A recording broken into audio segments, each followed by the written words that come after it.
This video is for pages 76 to 80 in Unit 3, Rules for Differentiation, Finding the Derivative of a Product of Two Functions. So in this video, you're going to learn how to find the derivative of a function that's created by multiplying two functions together. So for this first piece, we want to rewrite the function f of x as a cubic function. So we're actually going to multiply these two together, find the polynomial function, and then use the power rule to find the derivative. I'm not going to help you do this one. I want you to do that on your own. And then we're going to learn about the rule.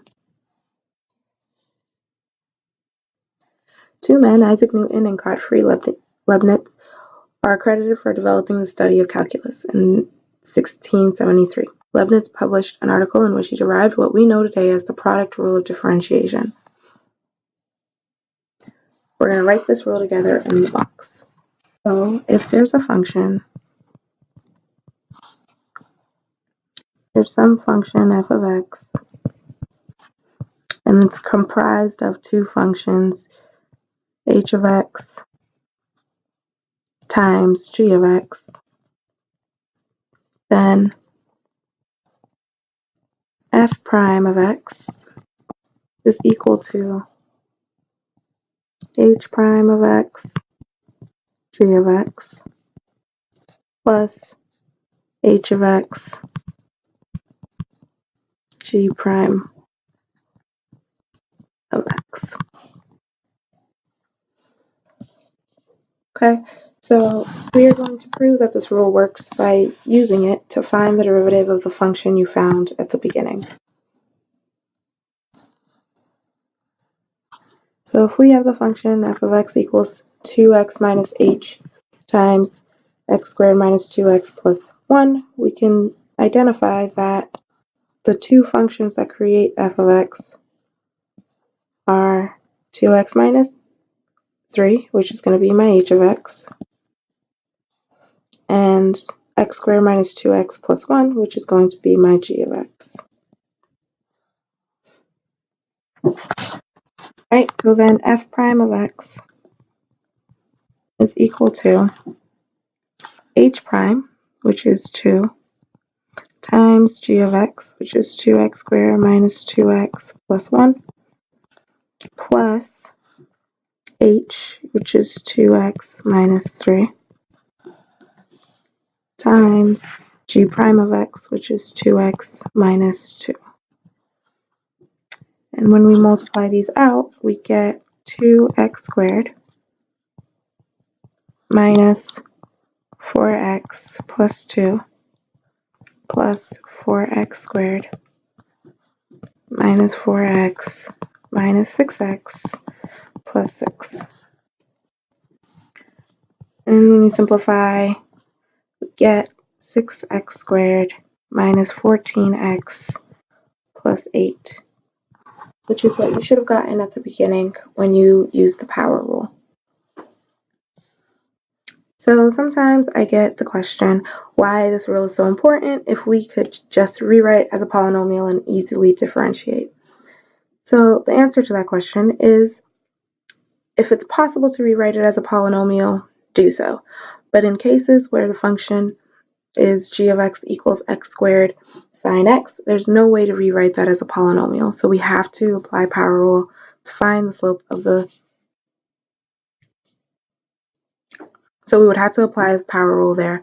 And now we want to find the slope of the normal line of this graph when x is equal to pi. So if my function is g of x, x squared sine x, the two functions that make up my function are x squared, which I'll just rewrite as f of x since our function is g of x, and sine x, which I'll just rewrite as h of x. Okay, so the power rule says we take the derivative of the first function, multiply it by the second, plus take the first function and multiply it by the derivative of the second. So g prime of x is equal to, I'm just going to write out what it'll equal, f prime of x, h of x, plus f of x, h prime of x. So when I plug in what those functions are, I get 2x sine x plus x squared cosine x.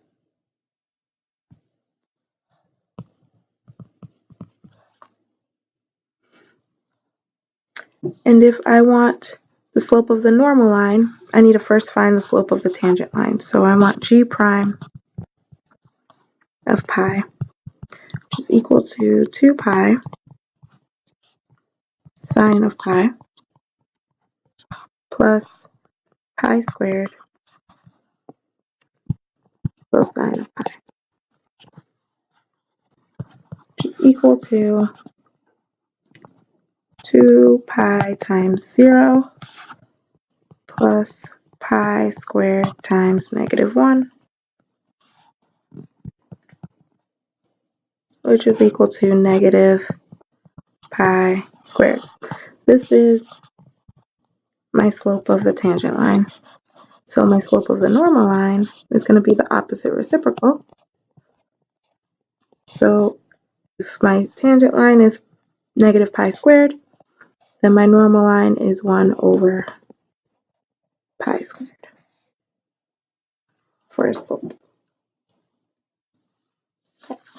So now let's move on to the next page.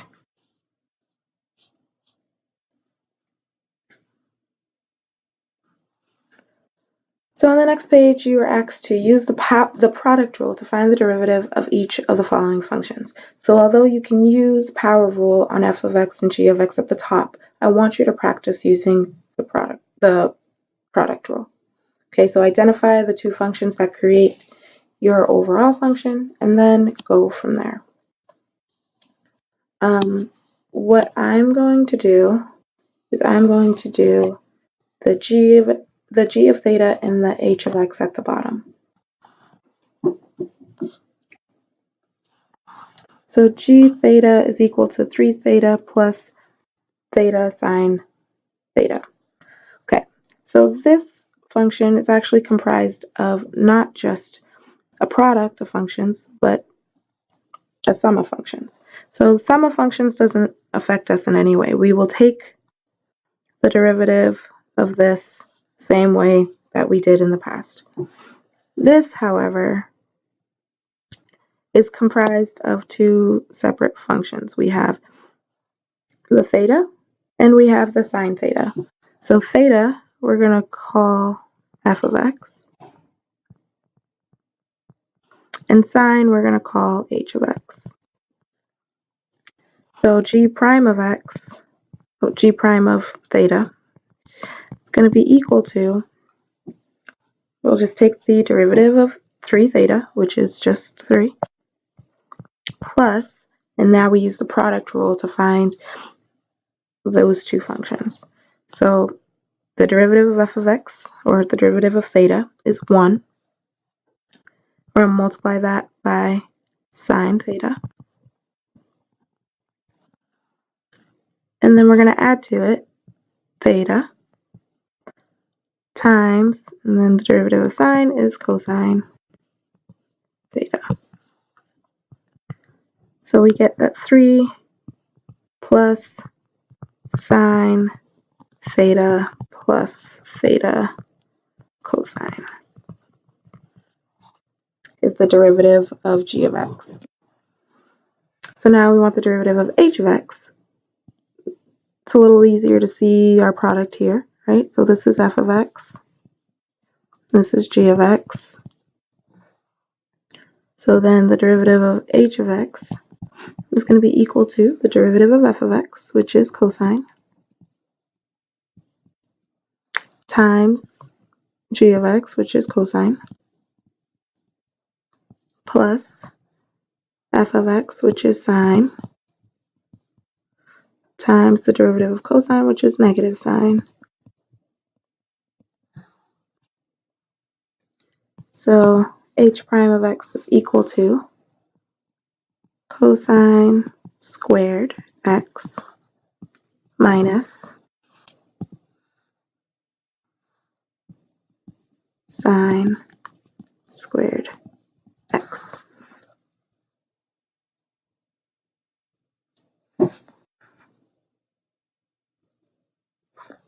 Okay.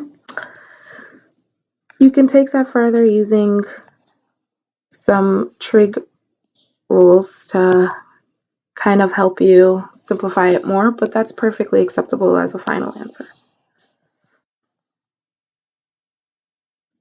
So for this last problem, we want to find the equation of the tangent line to the graph of g of t equals t squared cosine t when t is equal to pi over 6.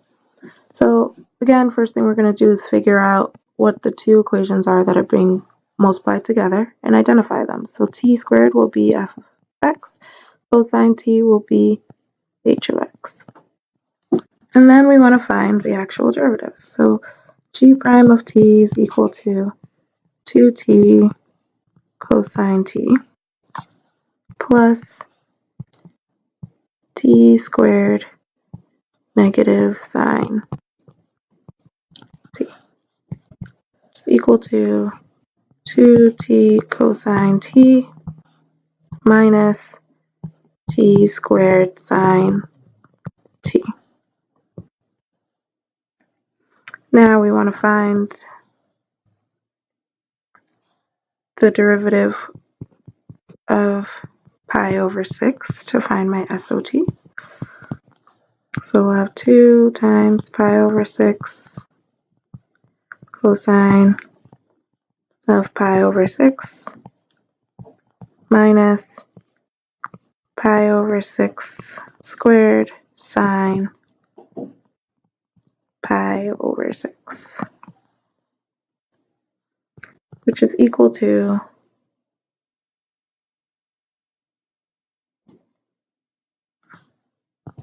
pi over 3 times root 3 over 2 minus pi squared over 36 times 1/2, which is equal to pi root 3 over 6 minus pi squared over 72. And when I combine these fractions, I get 12 pi root 3 minus pi squared all over 72. So that is my SOT.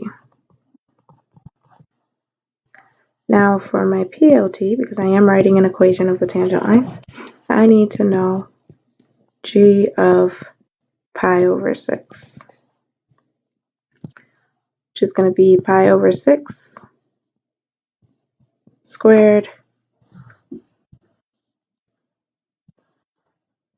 times cosine pi over 6, which is equal to pi squared over 36 times root 3 over 2, which equals pi squared root 3 over 72. So then my final equation for this tangent line is y minus pi squared root 3 over 72 equals 12 pi root 3 minus pi squared over 72 times x minus pi over 6.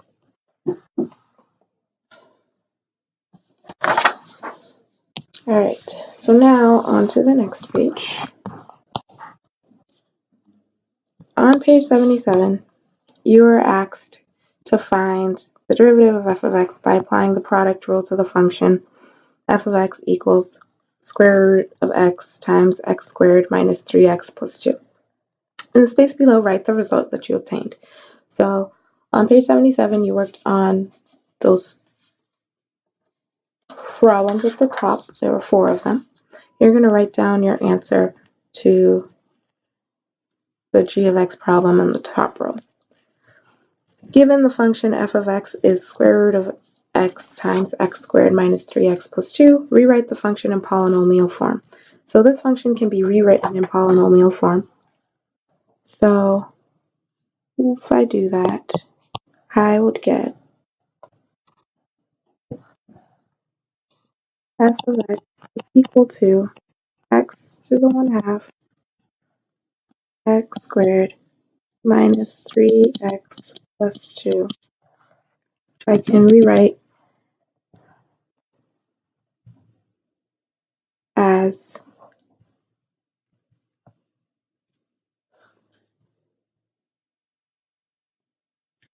x to the 5/4 minus 3x to the 3/2 plus 2x to the 1/2. And if I find the derivative of that, then I get, that should be 5/2, not 5/4. Sorry about that. So when I find the derivative of that, I get 5/2 x to the 3/2 minus 9/2 x to the 1/2 plus 1/2 x to the negative 1/2, which is equal to 5/2 x to the 3/2 minus 9/2 x to the 1/2 plus 1 over x to the 1/2, which simplifies to 5 times x cubed, the square root of x cubed, over 2 minus 9 times square root of x over 2 plus 1 over square root of x.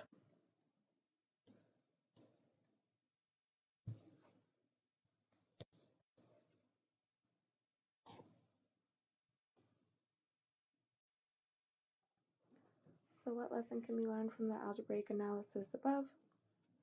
If the product of two functions can be rewritten in polynomial form before differentiating, then the algebra is a lot less messy and you could just do it. Right, so if you can write it in polynomial form, do it in polynomial form first.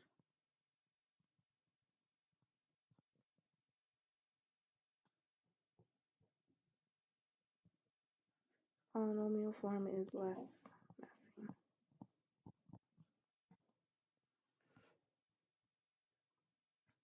So try that with the next problem. If polynomial form is less messy, does it make sense to use the product rule, or does it make sense to write it in polynomial form, use the power rule?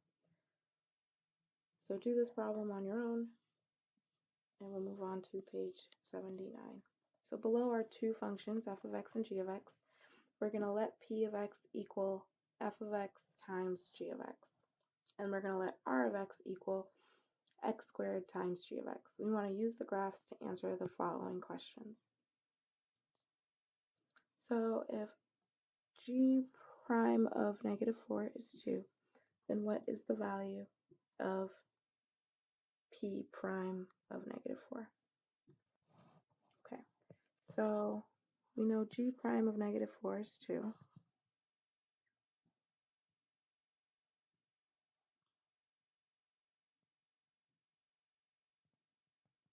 Just let me write that on the other side actually. So g prime -4 equals 2. We're going to need to know p prime of negative 4. So p of x is equal to f of x and g of x. So we're going to need to know f prime of negative 4. Knowing that the derivative is just the slope, when we go to negative 4, what is our slope? Right? Our slope is 2 over 2 anyways, which is negative 1.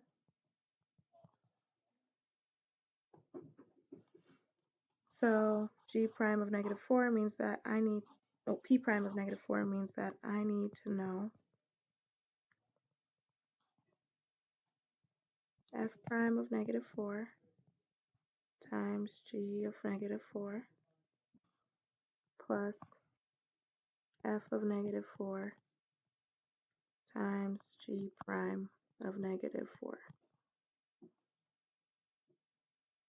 So I've done the work to find the derivatives at negative 4 for both functions, and the points at negative 4 are just found by looking at the functions. So with that said, I can just plug and chug, right? So f prime of negative 4 is negative 1 times g of negative 4, which is 5, plus f of negative 4, which is negative 1, times g prime of negative 4, which is 2. So we get negative 5 minus 2, which equals negative. Oops. I just realized that g of negative 4 is 6, not 5. So this is 6, this is 6. So negative 6 minus 2 is negative 8. All right.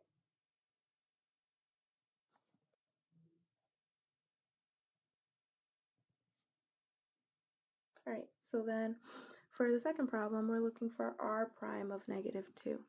And we're actually looking for g prime of negative 2, and it gives us that r prime of negative 2 is equal to 20.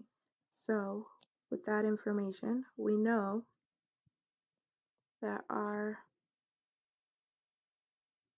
prime of x should be equal to,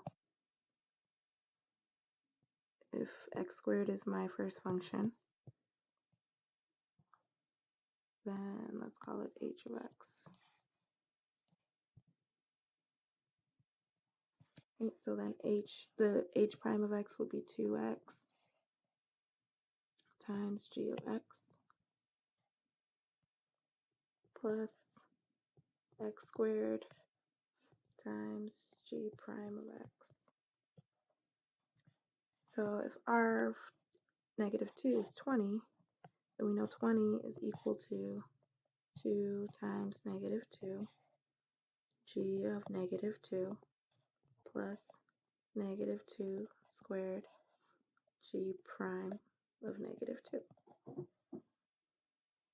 Knowing that, we can do some things to solve this problem. So we have 20 equals 2 times negative 2 is negative 4. G of negative 2, if we look at negative 2, we're at negative 3. So negative 3 plus negative 2 squared is 4. G prime of negative 2. So we have 20 equals 12 plus 4 g prime of negative 2. And if we solve for g prime of negative 2, we get 8 equals 4 g prime negative 2. So 2 equals g prime of negative 2.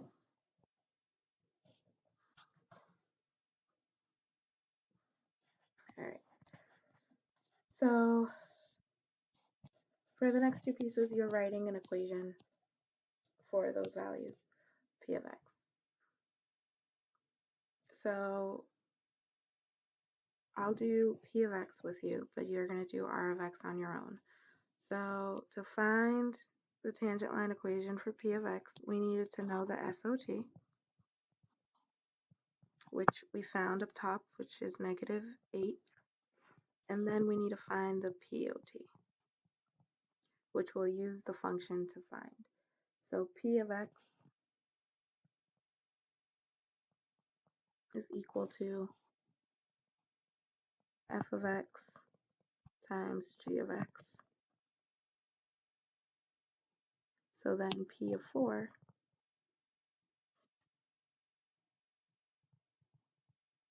or -4 is going to be equal to f of -4 times g of -4.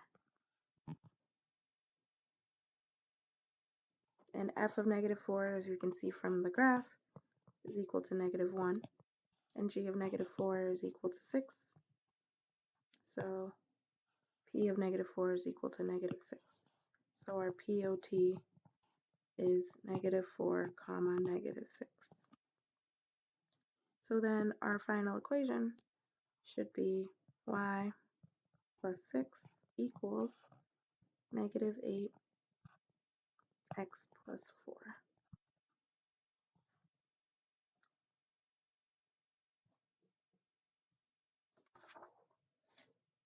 All right, on the last page, now we're going to look at, if I give you a table with all the information about the original function and the derivative, and you find various values. So the first thing we want to do is estimate the value of f prime of 3.5. So we don't have 3.5 exactly, but we do have 3 and 4. So we'll use slope formula to estimate that. So the derivative of 3.5 is equal to f of 4 minus f of 3 all over 4 minus 3. So that's approximately 1 minus -2 over 4 minus 3, which is approximately 3. So now let's look at q of x. Saying q of x is equal to 2f of x minus 4g of x. What is the value of q of 4? Okay, so, q prime of 4. So if we want q prime, that's a g. If we want q prime of x, then this would turn into 2 f prime of x minus 4 g prime of x. And then you would plug in 4 into your x's and look at the table to find your answers. So do that problem on your own. Now I'm going to look at p of x. So if p of x is equal to -2 f of x g of x, then you want to know what the value of p prime of 3 will be. So we first need to figure out what would p prime of x even look like. So we have -2, derivative of our first function, which is f prime of x, times our original second function, which is g of x, plus, now we're taking this again. So now we have -2 f of x, and we're multiplying it by g prime of x. So that'll give us something to use so that we can find p prime of 3. So we'll have -2 f prime of 3 times g of 3 plus -2 f of 3 times g prime of 3, which will give us -2 times -4 times -3 plus -2 times -2 times 2, which is equal to -24 plus 8, which is -16.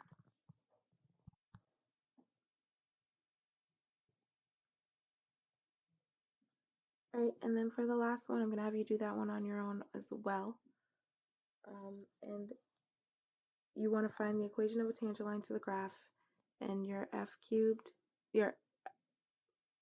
one of your functions is x cubed, the other is f of x. You use product rule to identify that derivative function to find the tangent line equation.